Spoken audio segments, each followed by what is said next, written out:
No estem en cap situació d'emergència i les autoritats sanitàries tenen la situació controlada a Espanya, però el fet que s'hagi confirmat al Almansa, Albacete, el primer cas de tota Europa i que n'hi hagi una vintena més de sospitosos, un d'ells a l'Hospital La Fe, obliga a prendre mesures davant la grip porquina.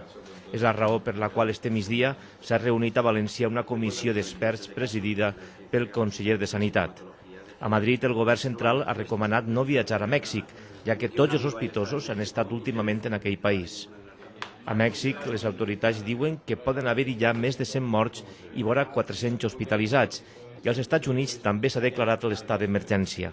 El conseller Cervera ha informat de les condicions que fan falta per sospitar que algú té la malaltia i ha dit que, si cal, hi haurà mascaretes suficients per protegir-se del contagi i 2 milions de vacunes. Padecer una fiebre alta mayor de 38 grados y signos y síntomas de una infección respiratoria grave, o que haya fallecido alguien por una infección respiratoria aguda de carácter desconocido. Y esa condición tiene que ir asociada de forma necesaria con haber estado o visitado una zona donde se hayan diagnosticado casos de fiebre porcina, haber estado en contacto con una persona que tenga ese diagnóstico y haber estado en contacto cercano con animales sospechosos o confirmados de gripe porcina. Los antivirales solo se deben utilizar en casos sospechosos de padecer gripe porcina porque no sirve como prevención y luego tienen efectos secundarios.